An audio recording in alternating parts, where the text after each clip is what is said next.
Hello, everyone. Good morning. I hope that you're all well. My name is Freddy Rodriguez. I'm the regional manager for Latin America and the Caribbean from the Global Partnership. It's a pleasure to welcome you all to this webinar, whose purpose is to both promote the Data Festival that will take place between November 7th and 9th, 2023 this year in Punta del Este in Uruguay, and also to promote the call to sessions that will take place throughout the festival.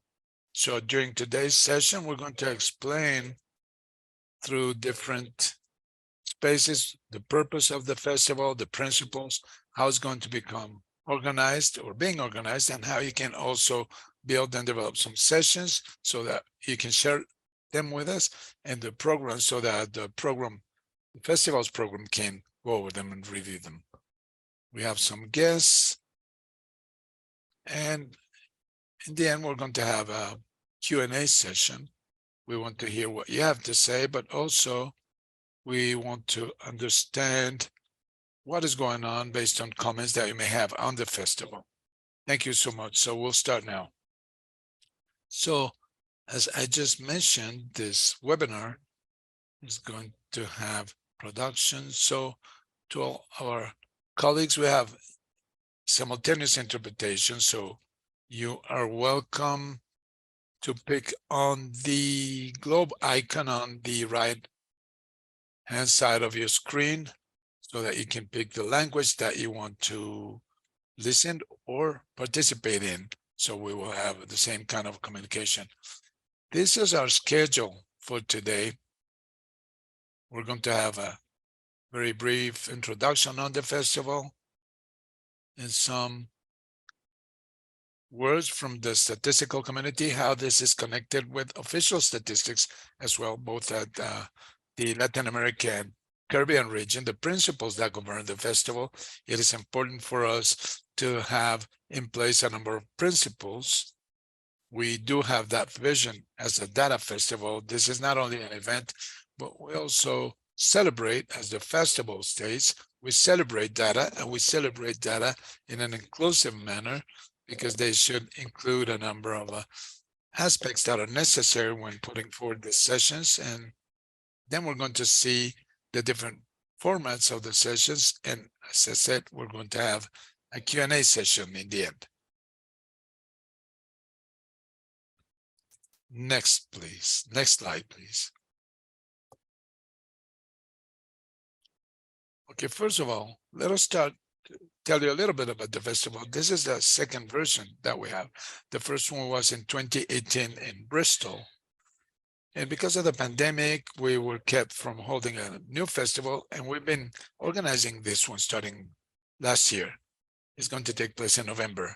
And the three pillars that are going to govern this 2023 festival is timely data, inclusive data, and then making the most of data. Timely data means starting to work with data that will be much more up to date, not to have obsolete data or data that does not have the appropriate relevance when it comes to decision making. This connects with the environment, climate change, which is one of the relevant topics that is being discussed at both the data and statistics level. Also, the data systems with the approaches that are being provided to address new technologies, big data, new sources of information, data, for example, spatial data, also mobile telephony.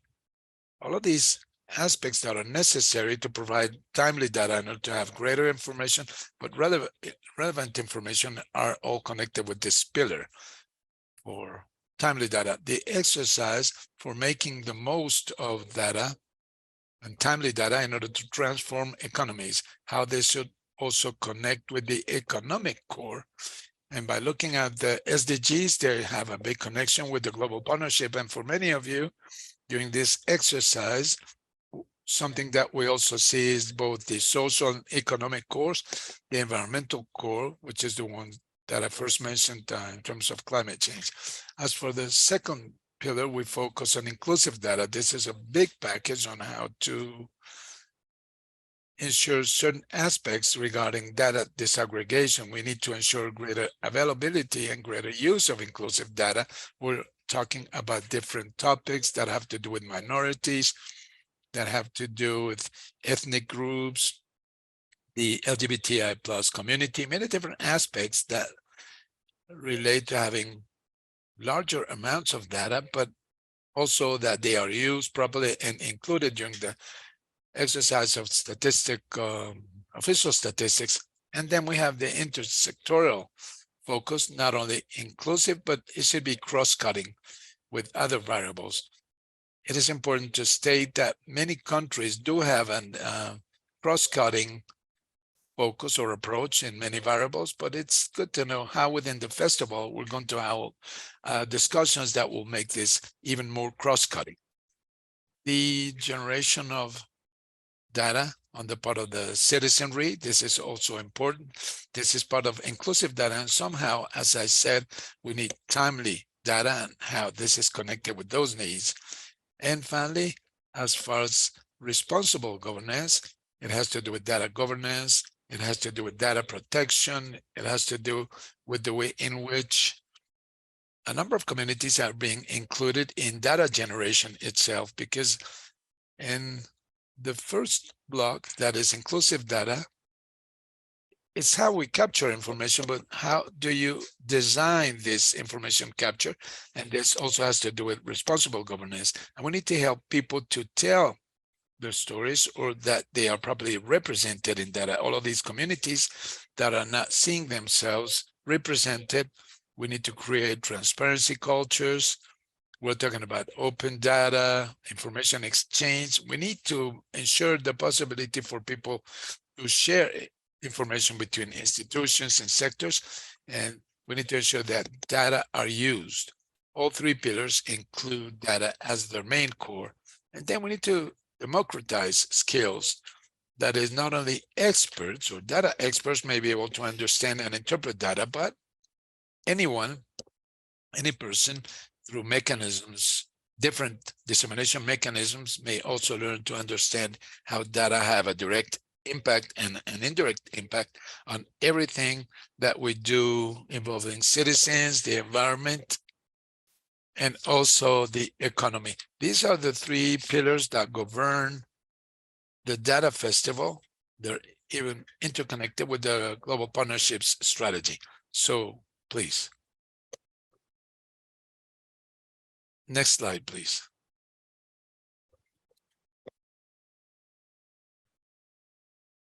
Okay, I don't know if Rolando's with us. Are we having connectivity issues? But then we'll give the floor to Fabricio for the next part. Next slide, please. So Fabricio will now give you the floor so that you can tell us a little bit about the festival's principles. Thank you for being with us as well. Thank you all for joining. The truth is, it's been an interesting piece of work. We had the committee, the steering committee for the festival, while trying to establish a number of general principles for guiding both the festival's activities and the way in which the proposals will be evaluated.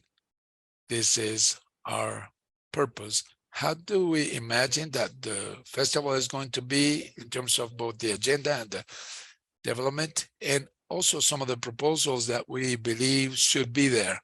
So we've established a number of principles which are quite general in nature. Some of the activities we've tried to encompass the diversity of this community, but also to lead a number of guidelines that need to be there, that need to be put in place. The first one that you're going to be looking at are effective practices. The idea is for the program to be accessible, inclusive, that is, to somehow provide it with a space and validity, both to the technical aspects that have to do with the agenda, such as the policy, things that have to do directly with the users' experiences, citizens' experiences, in the, let's say, the development of the themes. And somehow we need to try to support the plural nature of all of these visions, but we need to make it genuinely accessible and inclusive. This is it was one of the first discussions that we held and that we validated with our colleagues. On the other hand, we feel that sharing data will help us to address real world problems. And so the sessions of the Data Festival need to be practical and useful. Basically, here, what we've discussed, we need to get there with a vision that will show what is taking place in the real world, but this does not in itself exclude theory and or informed practice. The thing is that we're providing an indication that we would like to go far beyond the reflections, and we need to establish a strong connection with what is taking place in the real world. Our community has a large amount of knowledge and standpoints on the ethical use of data and technology, and so we will make the most of this in order to go for these learning experiences that will further empower our job. An interesting thing here, precisely based on the discussions that have to do with both the openness, diversity, ethical use of data, data governance. Well, basically, this is a community that, without a doubt, is a benchmark for all this.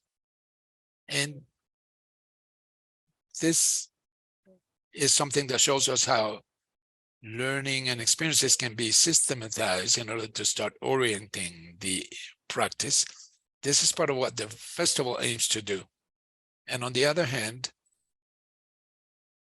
the one last, we value the creative energy and intellectual energy of our global community. And so we will co-create an experience that will encourage reflection while being vibrant. So we feel that the festival should not only be a collection of panels, people listening to other people, but it should be truly a connection experience.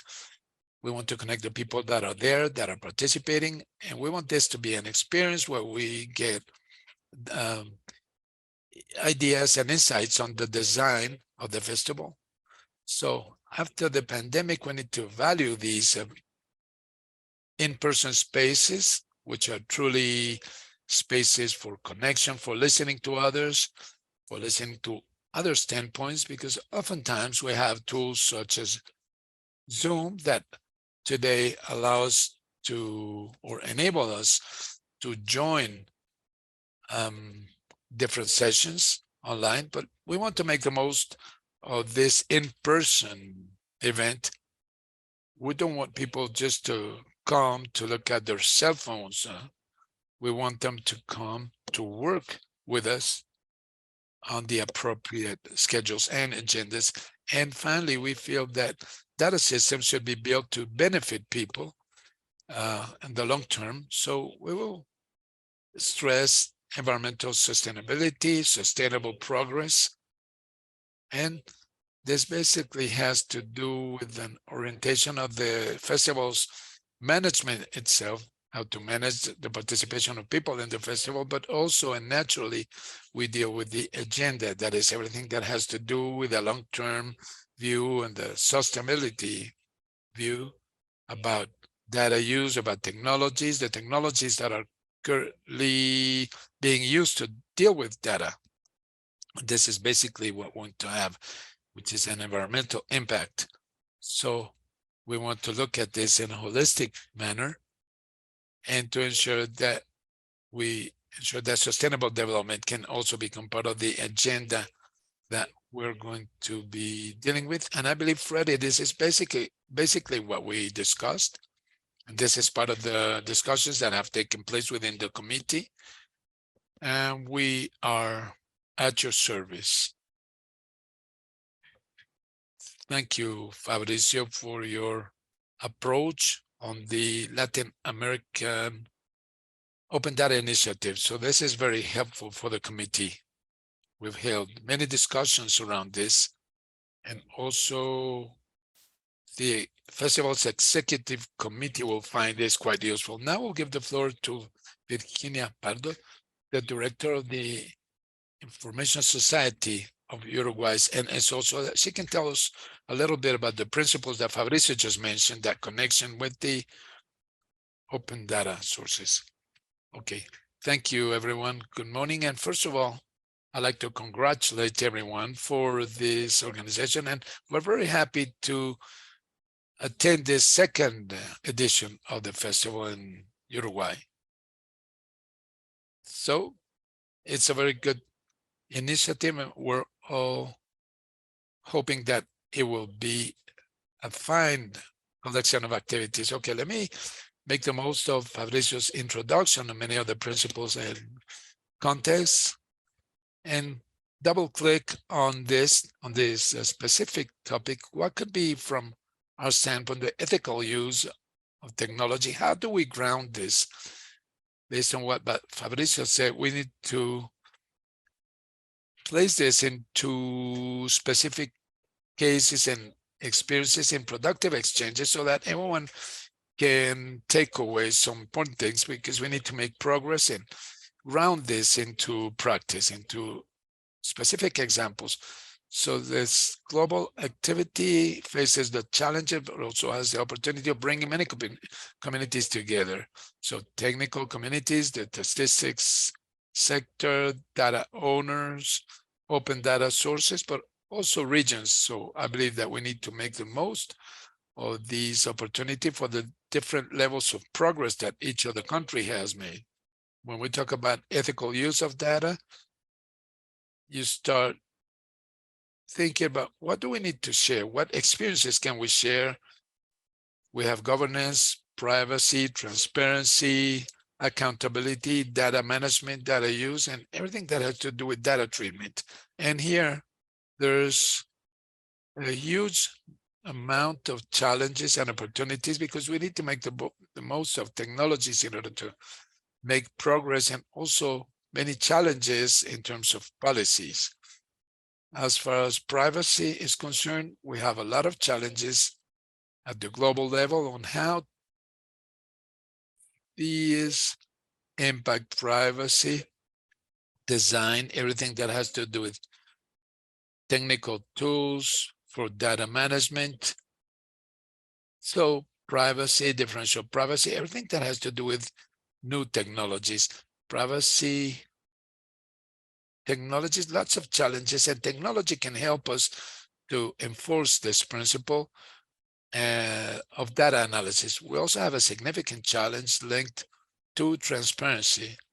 Transparency and algorithms is on the agenda. This is something that the whole data community has been talking about a lot, how to implement this algorithm transparency. We have auditing. We need to identify biases. There are so many tools and instruments available, for example, to deal with quality control. So we need consistency, coherence. There are countless possibilities in software solutions and technologies that we can resort to. And one more essential aspect is publicity, advertising, and transparency. We're talking about open data, and it's excellent. We need to deal with all of these disciplines. So these disciplines may coexist and complement each other, because we need to provide good outcomes. When we talk about open data, we need to deal with the impact and the use also, how to be able to start measuring the impact and the use of open data, to learn about its potential, what sectors have more relevant data, also tools and techniques for data exchange. And this is inclusive access that we were dealing with, how to ensure that data can reach everyone in a clear, straightforward manner. Then we're talking about viewing panels, infographies, stories through data use, by looking at this from different standpoints. And also, how do we prepare data, and a number of challenges and experiences when it comes to the implementation of these services. So there's such a large amount of lines that sometimes lead us to the practical aspect of things. But in order to move forward in technology, we need to deal with the experts as well, people who know how to interpret data. This is where we're putting our money into, and we need to have specific learning experiences that are linked to these topics. And I believe this is one big challenge. So the challenge is to make the most of this festival in order that people may submit their own proposals in order to be able to evaluate them. And I think this is one of the main lines where we need to ground these into examples, specific cases. And I'm talking about both governments and the private sector. There's no maturity in many cases around these topics, and I feel this exchange between the communities is so important, but not only technically speaking, but regionally and interregionally. Was that good, Freddie? Yes, of course. Thank you so much, Virginia.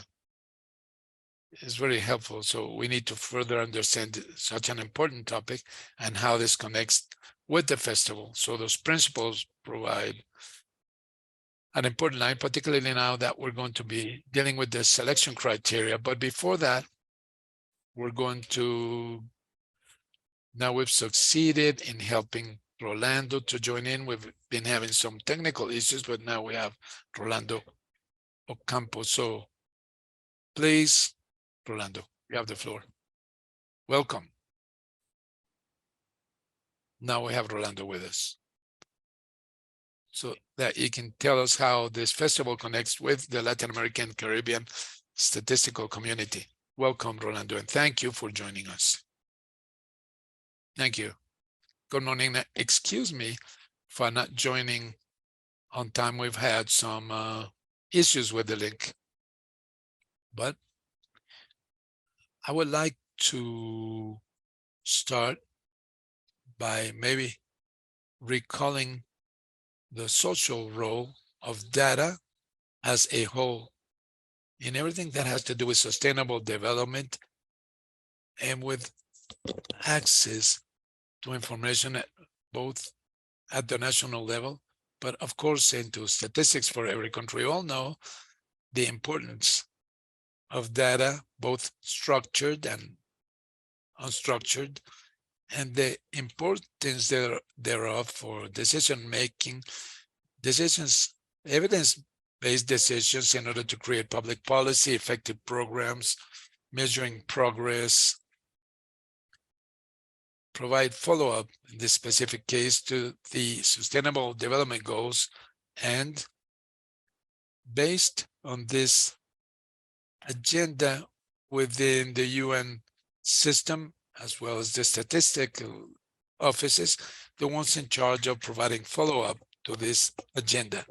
So these not only include statistical data, but it also has to do with a large amount of brand new information as it comes in, that is geographical information, geospatial information, and also, as I said before, information that is data that are coming in, big data that we're going to have to use for all of these purposes, all of these indicators that we've decided to incorporate into the 2030 agenda. As you all know, at the very start of the 2030 agenda, statistical offices undertook the task of identifying the indicators that we had to incorporate into each of these 69 working groups, for which we had information and a methodology in place, for which there was information, however, no methodology available.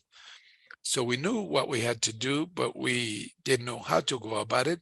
And then there was a different group of indicators for which there weren't even methodologies, much less any information in order for us to be able to capture them. And while doing this over 8 years, we've been creating different fronts. The agencies of the UN system have been creating a number of efforts, but we still have many gaps. We have many spaces during the Sustainable Development Goals countries in Latin America and the Caribbean.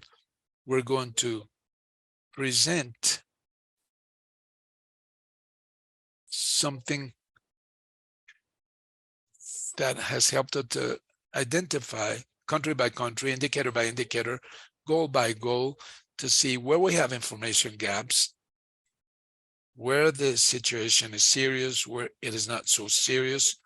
And so this is something that leads us to believe that the Data Festival can provide us with lots of elements that will help us to start beginning to incorporate, or the countries can begin to incorporate all of this data with civil society organizations and the private sector.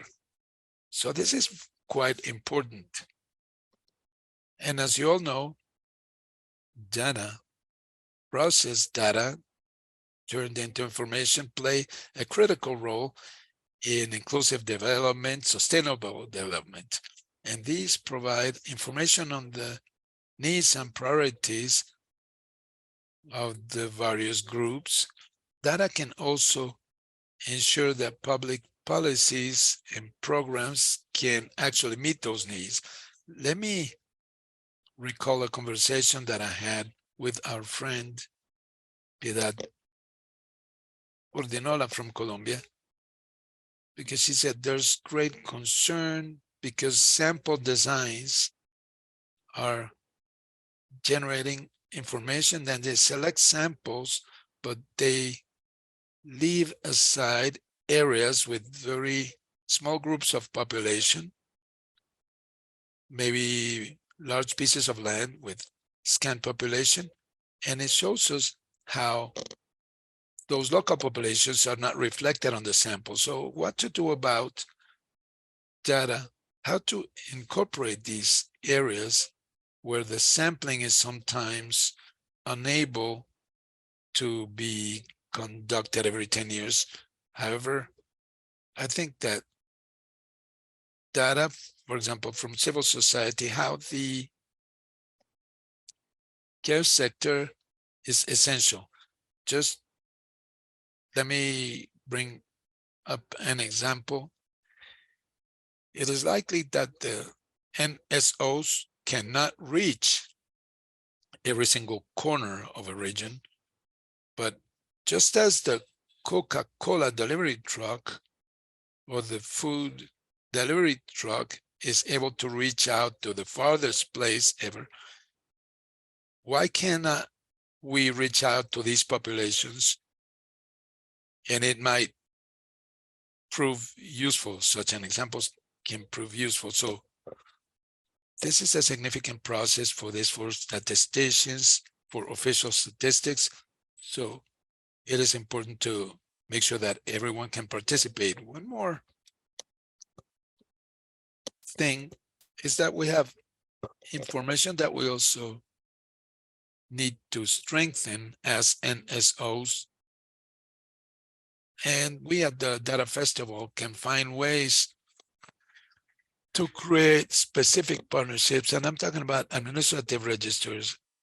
That is, administrative registers. We know that in many cases, the information that they contain and that are generated by some areas are incomplete, obsolete data, low quality data, and that with some sort of a contribution or input by a statistical methodology, they can improve and become much more efficient for the institutions themselves, but also for the NSOs.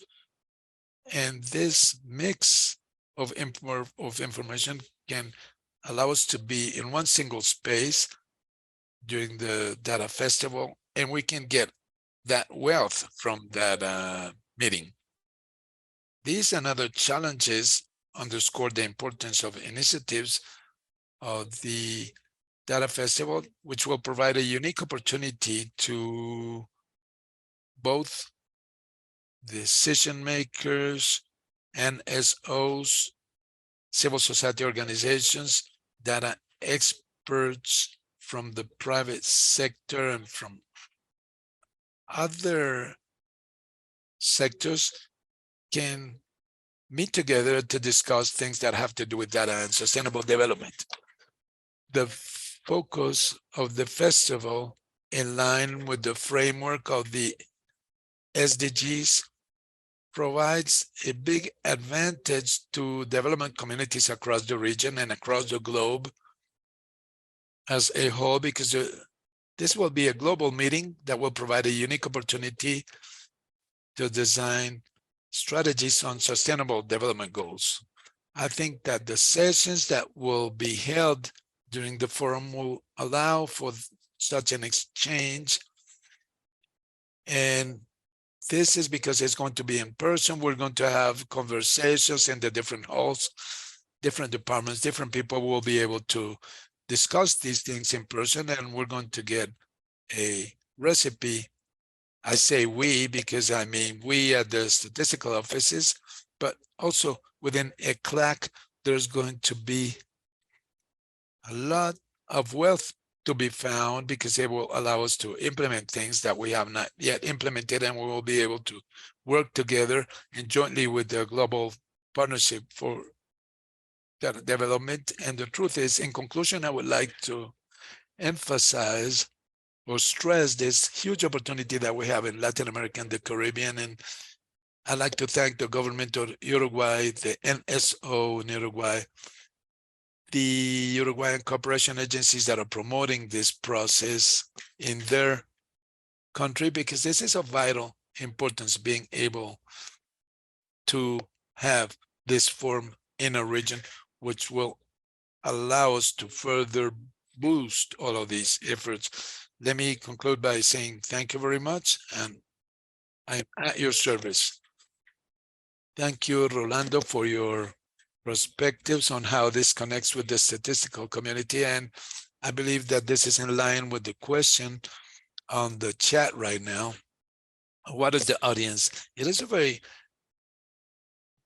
varied audience, both the open data community, for example, the statistical community, people who are interested in decision making, making decisions based on evidence that is data and information, and it will depend on the kind of sessions that people will choose to attend.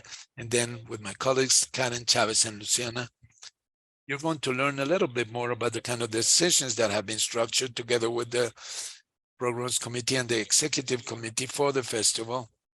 And we're going to provide some guidelines as to how you could start proposing a number of sessions. So Karen, Luciana, you have the floor. So please provide us with some additional context on what we can expect from the festival.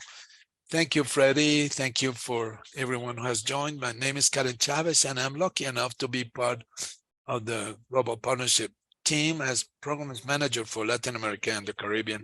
In the next few minutes, together with Luciana, we will describe the kinds of sessions that we've scheduled for the Data Festival. First of all, it is important to note that these kinds of sessions come from classifying the answers, the replies that we got from different stakeholders to the question as to what would you like to get from the Data Festival. This is how we've identified 4 large groups or main groups that are described on this slide. On the color column, we have capacities exchange, connections and collaboration, consultations and discussions, and case study analysis. So we're going to have 2 kinds of sessions. So overall, 8 different kinds of sessions. Now we're going to briefly describe each of the different types of sessions. We're not going to go into details because the sessions guide has been released both in Spanish and English, and I am sure that you will get it on the chat in a couple of minutes. And so we encourage you to peruse this document, starting with the category of exchange of capacities. We have the training sessions. The purpose of these sessions is to provide practical, technical, and non-technical training. Maximum time is 1 hour, 45 minutes, and the number of participants may be up to 25. The proposals will be selected in terms of the potential impact of the content of each session, the experience of the trainers in teaching the proposal, the adaptation and relevance with the pillars, and the appropriate resources. Then also within the capacities exchange category, we're proposing peer exchange. Next slide, please. Thank you. The purpose of this session is to expand and or discuss on lessons learned and or solutions. Maximum time is 1 hour 45 minutes, and the number of participants shouldn't be more than 75. Some aspects to be included when submitting peer exchange proposals: clear description of the exchange or showing objectives on the participants or the desired audience. Also include the desired level of experience in previous requirements. Then going to the second category, connection and collaboration, we also have two kinds of sessions: simulation and connections. On the one hand, we have the simulation sessions that are ideal for replicating scenarios or partially fictitious situations while depicting the reaction of society in the face of global challenges, such as pandemics. Maximum time is 1 hour 45 minutes, and the maximum number of participants is 10. We recommend that a clear description of the objectives of the simulation be included, as well as the profile for each facilitator. On the other hand, the connection sessions are designed. Next, please.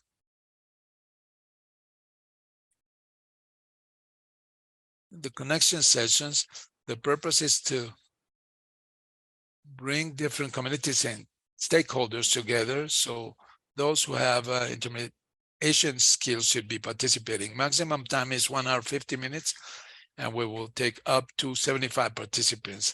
For these kinds of proposals, we need to consider the characteristics or features of the people that want to connect, the language differences, and also any future actions beyond the festival that would go after the discussions. So let me say goodbye and say I'll see you soon, because I will hopefully see you at the festival. So I'll give the floor to my colleague, Luciana, now. Thank you, Karen. Good morning. My name is Luciana Amikini.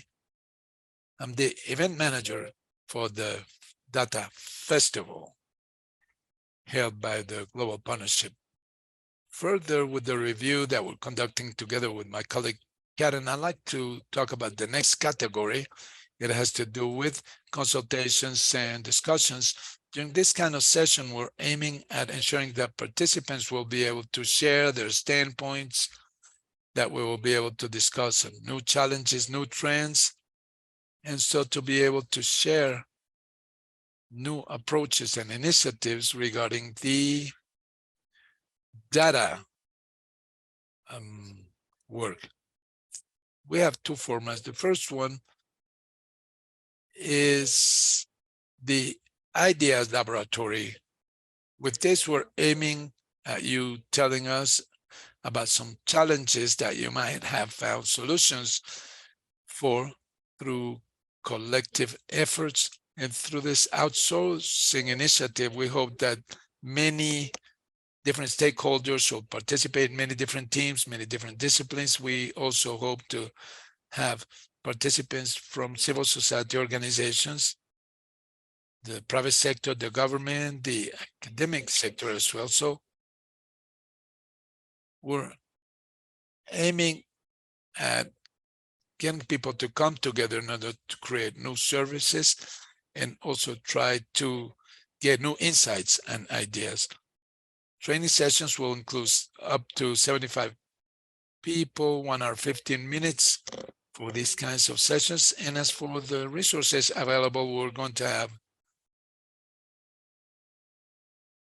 I'm sorry.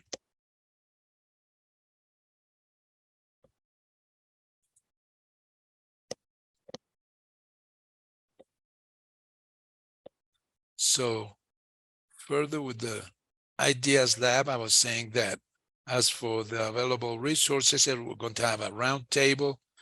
We're going to have cards and a number of colorful elements in order to make this format more compelling. Next format for open consultation.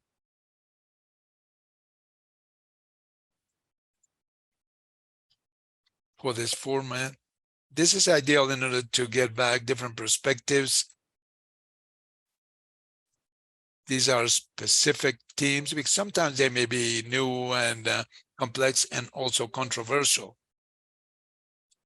As Karen mentioned, you may have access to the guides that we've prepared for participants who may want to submit their candidacy. So if you want to participate in these methodologies, and also this format will take about 1 hour, 15 minutes and up to 60 participants. So this open discussion format will be a very comfortable space. People will sit in circles so that they can share their ideas. And we're also going to share this. We're going to have microphones and projectors and internet connection and everything else so that this will make for better discussions. Also, I'm going to present a brand new category that is case analysis, case studies. In this sessions category, we're aiming at ensuring that all participants will be able to gain knowledge on success stories, but also failure stories on the use of data by the community. So the first format that we have for these sessions are the lightning talks. Through this format, we're aiming at having very, very energetic discussions, high impact discussions for people to be able to tell their stories, to tell the success stories, maybe experiences that didn't turn out so well. So we want this to be a time where we can include humor. We want this to be fun so that everyone can be motivated and willing to listen to the conversations and new insights and ideas so that they can become motivated to move forward. So for this kind of format, this will be very short 5-minute presentations. Overall, we're going to have 1 hour, 15 minutes for each of these sessions for these short presentations.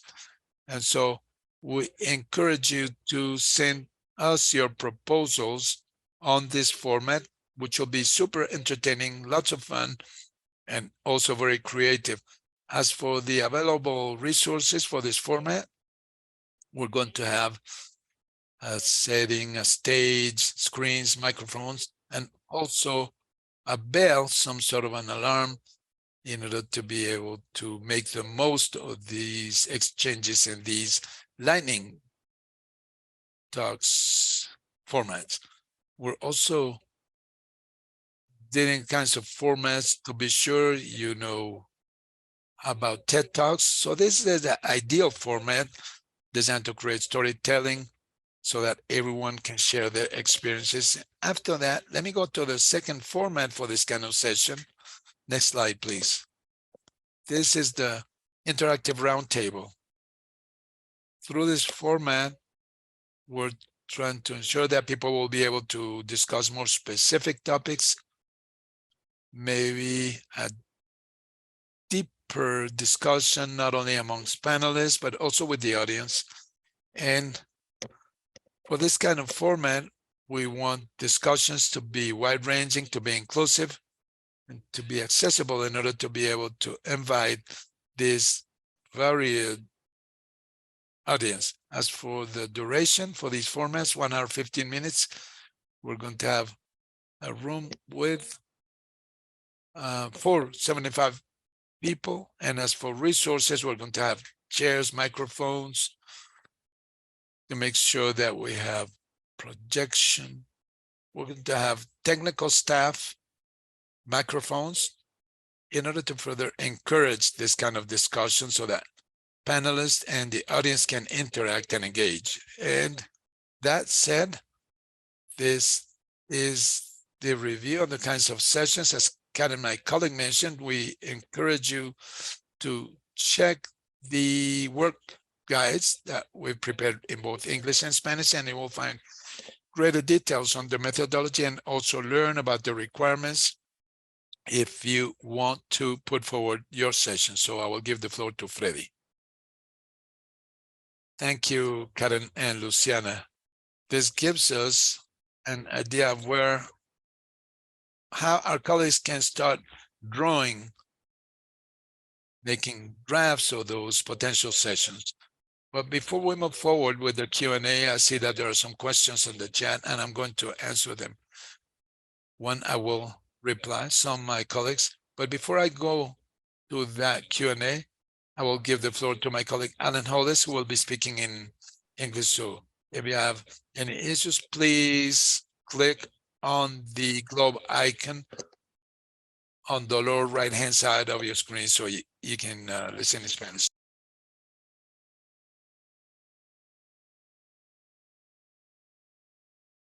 I'm going to speak about the selection criteria.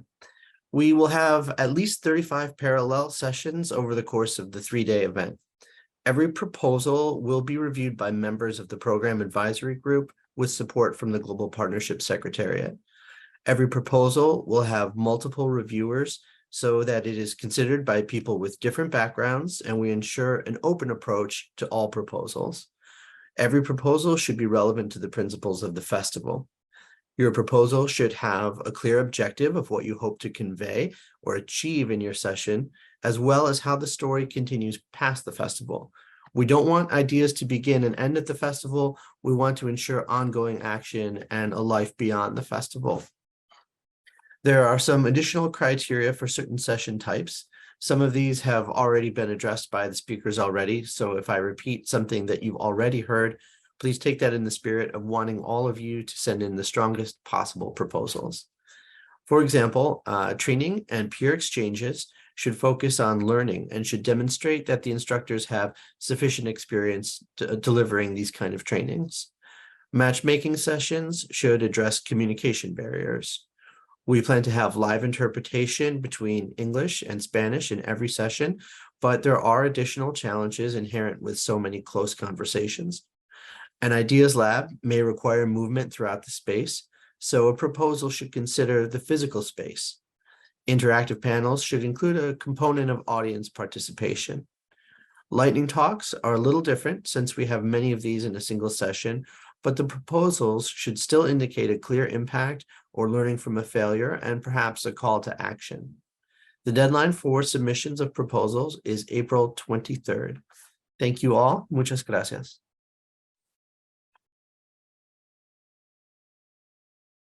Thank you very much, Alan.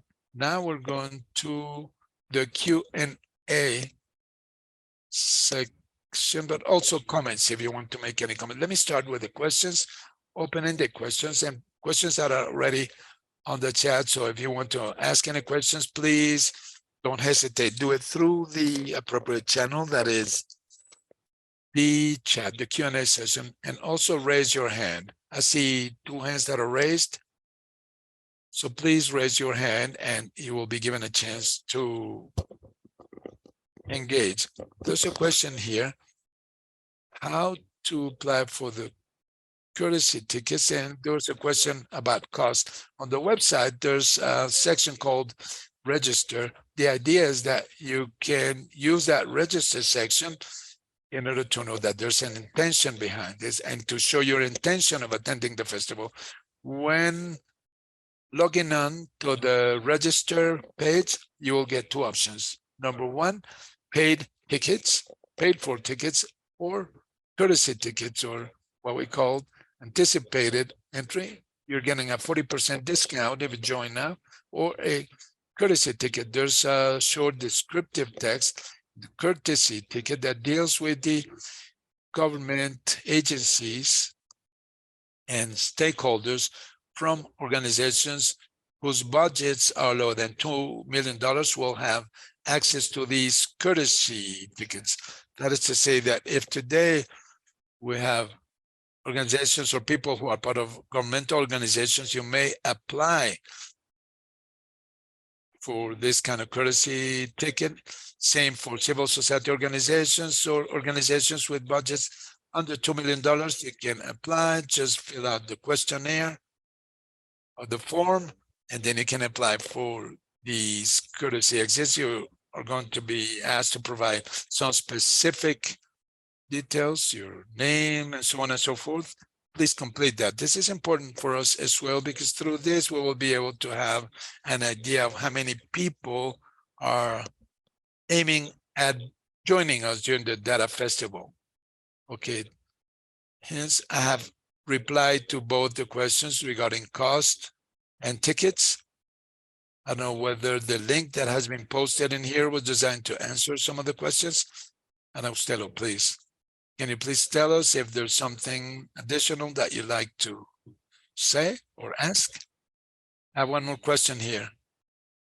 Whether same idea may be submitted with different course. You may put forward as many sessions as you want. The important thing is for you to see how this connects with the principles, the course, the principles. Both Fabricio and Virginia delved deeper into these. Please be clear on this when you're trying to create the sessions. And also you can do it with different approaches, different formats. Both Karen and Luciana provided some information, and then you have the slides that are going to be made available. These are already on the website, on the guidelines. And you can search to see which is more matching to the thematic that you want to address. Now, one more question, whether the proposal, if the proposal is rejected, will you get some sort of yes, the proposals will be reviewed by the programs committee. Then they might end up getting similar proposals, so they will find a way to connect different proposals by different institutions or individuals.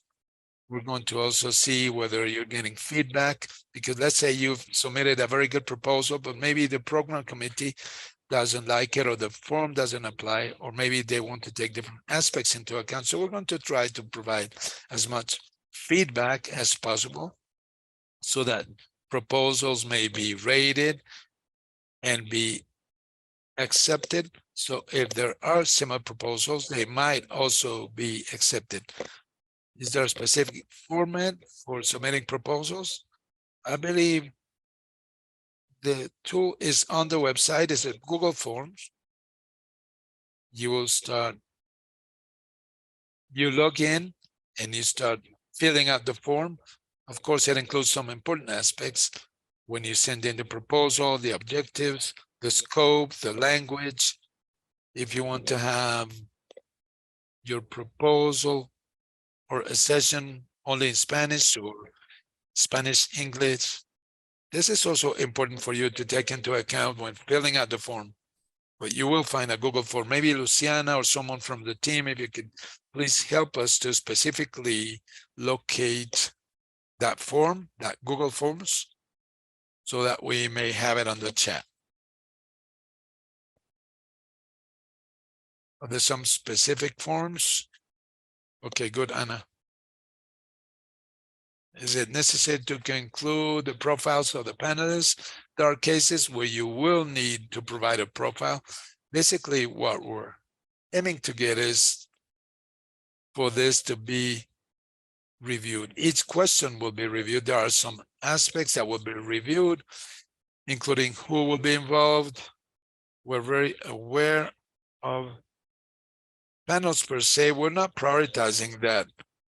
There are a number of forms that include interactive panels, because when dealing with the programs committee, we realized the importance of reducing traditional panels in order to make them much more interactive. During Karen and Luciana's presentation, you see that these kinds of forms are now much more dynamic, hence the possibility for you to include these in some of your cases rather than the profiles, the names, who will be involved in the organization.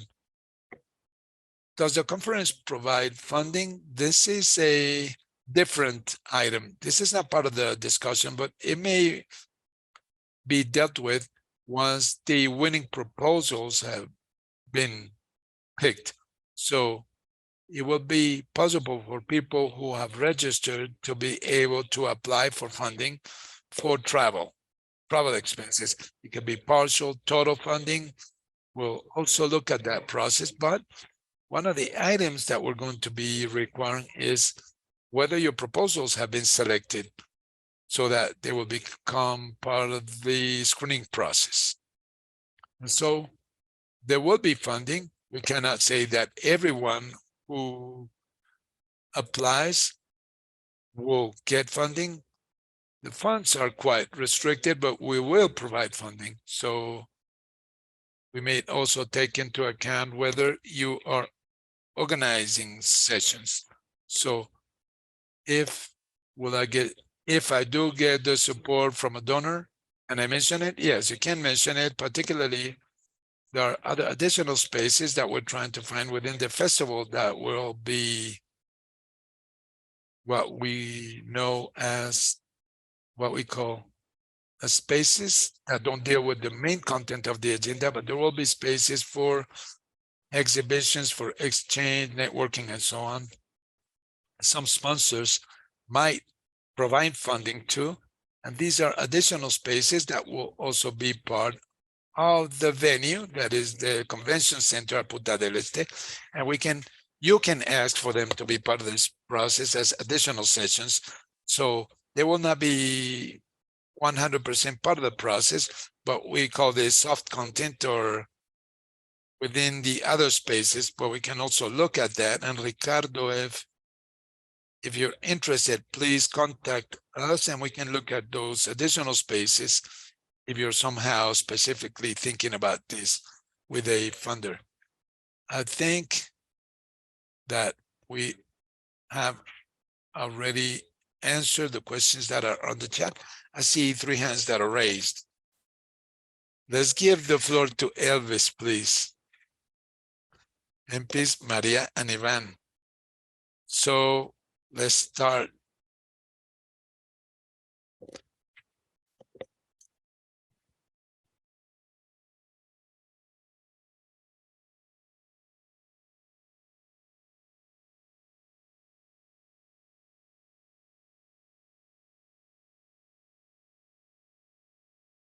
Elvis, go ahead, please, with your comment and or question.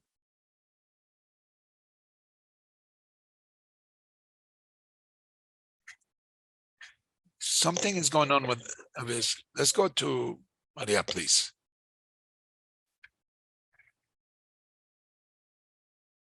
Maria, can you hear us?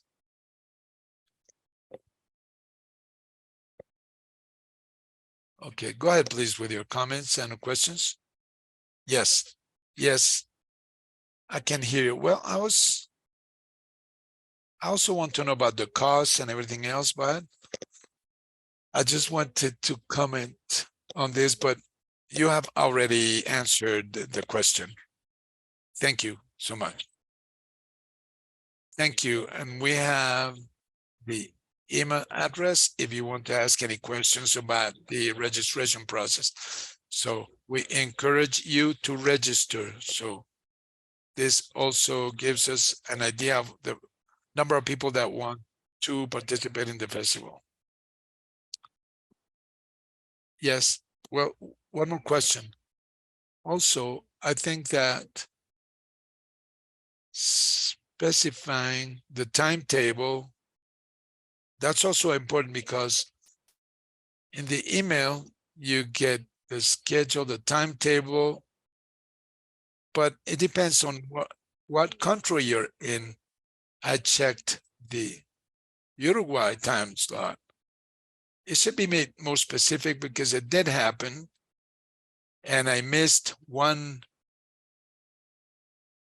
session during the seminar because I was a bit confused about the times. But yes, and then I did manage to understand everything. Thank you. Thank you, Maria. No, say that. Alice, please. Can you hear us? We can't hear you.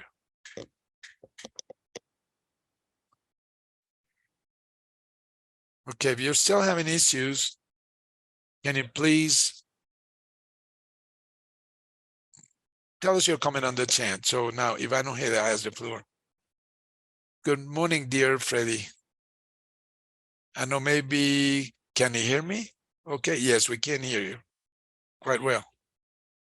I'm Ivan Ojeda. I'm the National Director for the Paraguay NSO. First of all, let me congratulate the Global Alliance, the Global Partnership, for this huge challenge, this huge effort and entrepreneurship, and also the Uruguay NSO. I think that this event being held in the region is going to provide for a very interesting forum in this era of knowledge where each of the NSOs have their own challenges to face, and also, of course, civil society, the private sector, information, both public and private information generators will find a forum in this data festival where they will be able to share what we're all doing, and of course, find out about the new trends across the world in this context in which we're living right after a pandemic, COVID-19, where having quality data, timely data available has proven to be a huge challenge. It has even forced us to reinvent ourselves. I believe the COVID-19 pandemic had an impact on each of us and our daily habits, and how we face this and how we have moved forward will be interesting to learn. Also, every single Latin American, Caribbean country, at least a big part of them, have already conducted the censuses, or they're about to complete the censuses. And so this huge mobilization, citizenry mobilization that has to do with population censuses is good. We need to understand the new realities, the new conditions of such statistical efforts. And also we want to learn about the tools that are being used for these processes, how this ECLAC initiative of the geoportals, it will set a brand new point of intention on access or uses access to information and data. One more huge challenge that we have as a region and as a planet is sustainable development, but particularly in the region, we need to explore the statistical operations that will provide information on the environment. In fact, we're talking about a third statistical wage dealing with environmental statistics. And right now we're even talking about environmental censuses. The UN have always supported the countries. And during the latest meeting in March in New York, they were talking about a vision beyond this, to have a tool that may visualize the progress of the countries in terms also of their vulnerabilities in terms of the enjoyment of rights. So we're ready to support, to provide all of our energy and efforts to ensure the success of this data festival. So I'd like to congratulate the organizers, and also many of the questions that I had have been answered by the team. So thank you so much for this valuable space. I wish you lots of success, and we're here in Uruguay to support this effort. Thank you. Thank you, Ivan. Welcome here so that you can be with us, join us in Uruguay, and participate in different ways. There are a couple of questions on the chat, and I will now give the floor to Laura Reynoso so that she can ask her question. So there's a question on, is today's session going to be made available? Yes, this is being recorded. There's also a new webinar with more global webinar that we held a couple of weeks ago. It is also available on our YouTube channel. So we will let you know in due time, and we will share the recording with you.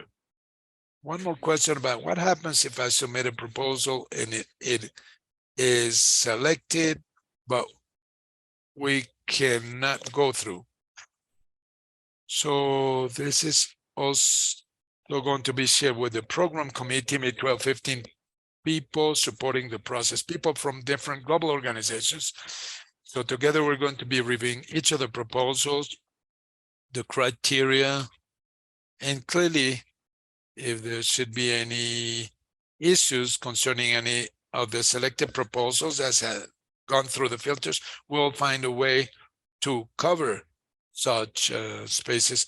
But of course, the space will get a bonus and a conversation will be held with the organizers that were originally selected for that proposal. Okay, fine. Laura, please go ahead. Yeah. Yes, go ahead, please. Yes, I want to ask whether the sessions may be shared with other countries or whether we can feed them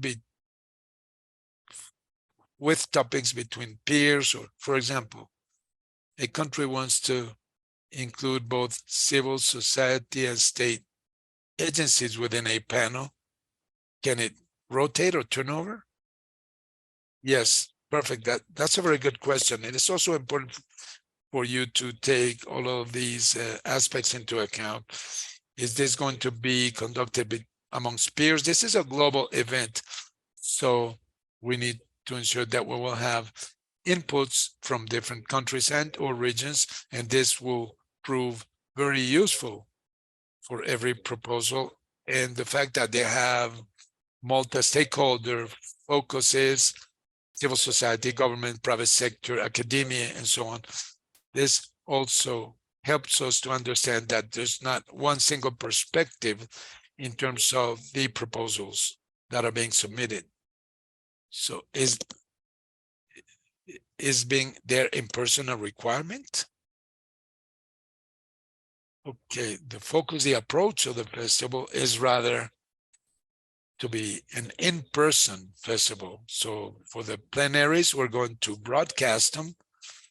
Also because in logistics terms, and after discussing this with some of the stakeholders, in-person engagement, in-person interaction makes for much more dynamic sessions. So engagement and interaction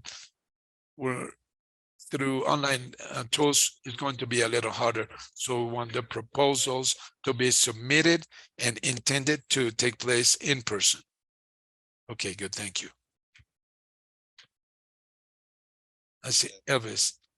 He's with us again. Can you talk to us now? Any additional questions? Let me check the chat. Just to let Luis and Federico to end the session. It's so good that you're addressing progress indicators. Thank you, Anna. Great comment, Ivan. I think that we've covered the questions. Please, the team, did I forget to mention anything? So we have some words by Maurice, the director of the West Indies Excellence Center. He's with us and he's going to give us his vision from the Caribbean. This is very important for us. We need to include our colleagues from the Caribbean. He's going to speak in English, so please click on the globe. Okay, great. Thank you very much, Freddie. Buenos dias a todos, and really special greeting to my colleagues from the Caribbean who have been able to join today's webinar. Muchas gracias to the Global Partnership for the privilege, I consider it a privilege of participating in the Program Advisory Group for the festival. And that's really the vantage point from which I'm going to encourage my Caribbean colleagues to consider participating in the festival, the Datos, or as we say, the Data Festival. Yeah, you've all heard quite a bit about the festival, its relevance, the principles, and how it's structured. And some of you may be saying, because I know there are some of my academic colleagues online and also some practitioners some of you may be saying, well, that's really interesting, but why should I, as a Caribbean academic, participate? So I just want to offer a few additional thoughts for consideration. First, I think it's fair to say, Freddie, the event is deliberately named a festival. And as you've all heard from both my colleague Fabricio and from others, a lot of creativity and innovative thinking has gone into deliberately designing the program for an experience that will be engaging, that will be interactive and participatory. So this is not your typical academic conference. And from what I've seen, from what I've had the opportunity to participate in, I can assure you that it will be an experience that will be quite vibrant and thought-provoking. And of course, as Caribbean people, we enjoy festivals as much as anyone else in the world. So I think this kind of event is something that you would actually find quite appealing in the way it's been organized, designed, and the kind of interactive experience that is anticipated. The second point I would offer for consideration is, I think we all know the Caribbean is a uniquely distinctive region. I think that goes without saying. It has attributes that make it a great place to call home, but those attributes as small island developing states also make us quite vulnerable to a variety of hazards, climate change, weather events such as hurricanes, environmental degradation, or other scale challenges that limit our economic productivity and development. So, for us in the region, the enormous potential of data opportunities and applications in a range of areas, climate resilience and adaptation, disaster preparedness and response, agriculture and food security. These are not only interesting data applications, they're important, but in many respects for the Caribbean, they're existential. And so I think that we bring a quite interesting perspective to this kind of discourse. I have the opportunity to participate in a number of global sort of networks, Data for Development Network, and I think that the nuanced voice of the Caribbean is generally quite useful, again, because of the perspectives that we bring from our particular experience.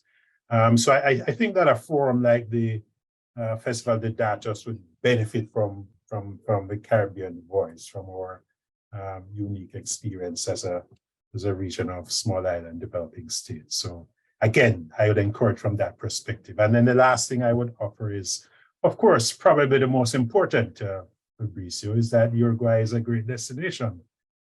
And so my Caribbean colleagues, if you've not had the opportunity to visit South America, we have a tendency to jump on a plane and go north. But if you have the opportunity to visit South America and Uruguay in particular, and Punta del Este in particular, it's really worth visiting. Fabricio, I recall that the last travel that I did just before the pandemic brought everything to a halt was the AI workshop that we had in Montevideo. And so as things start to open back up and we start to consider these face-to-face interactions once more, I couldn't think of a better venue than Punta del Este in Uruguay. So colleagues, I encourage you, I encourage both my academic and practitioner colleagues to submit a proposal. There's not a lot of time left. I think the deadline is about a week and a half from now. But if you have really interesting ideas or proposals, and even if you're constrained by funding resources, I know that there are some travel support arrangements on the basis of merit and need. I think some of our academic institutions require publishable papers as the basis for travel support. So there may be some funding constraints. But again, I encourage you to think about a great idea, submit a proposal, and then let's have a discussion about the need for support if that becomes necessary. So look forward to seeing you all in Punta del Este in Uruguay in November at the Festival de Datos. So thanks, Freddie, for the floor, and I hand back over to you. Thank you so much, Maurice, for your perspective. Yes, we want to see our colleagues from the Caribbean coming to Punta del Este. This is highly relevant for us to have our colleagues from the Caribbean region. We're running a bit late, so we're now going to give the floor to Federico, who represents Uruguay as their host, so that he can say some final words, and then we'll close the session. Go ahead, Federico, please. Thank you, Freddie. I'll be very brief. As you may have seen, the Data Festival has a format that is different from other conferences. Now, we're not trying to make this something traditional. What we're aiming at is for this to have much more interaction. Of course, there will be plenary sessions and some panels. However, that will not be the general rule. As I said, we're trying to create networks, interaction, wide-ranging participation, case study, case analysis. In some, the Data Festival will have training sessions, peer exchange sessions, simulations, connections, ideas laboratories, open data, lightning chats, plenary sessions, and also some parallel events, study visits, and workshops. We encourage each and every one of you to send in your proposal. Then, as a member of the statistical unit, the official statistics unit, I want to encourage my colleagues to send in your proposals to include them in the Data Festival sessions. In fact, the Uruguay INE will be providing their experience in the use of administrative registers, some innovations. Other than traditional censuses, we're about to launch our census. And also we want to discuss private sector data, cell phone data, consumption, credit, Uber, information technologies, and a number of projects and interesting initiatives. Also, some as a SAVE project, one laptop per child in public schools, this knowledge platform network. So we're very happy, very excited to know that we're the venue for the Data 2023 Data Festival at the Convention Center in Punta del Este. This will be just fantastic. So also being able to do tourism and to hold some cultural and art activities. We're also preparing some of these art and cultural activities. So many of you will have a chance to have a lot of fun. So I don't want to spoil the surprise, but I'm sure that you're going to enjoy your trip here to Uruguay a lot. You're more than welcome to Uruguay, and we'll see you very soon in November. Thank you. Thank you. We now close this webinar. Let me simply remind you, please register. And also, if you wish to put forward your sessions, we will be happy to review them. So we'll see you in Punta del Este late this year, November 7th through 9th. Thank you for joining us. I wish you a fine weekend. Thank you.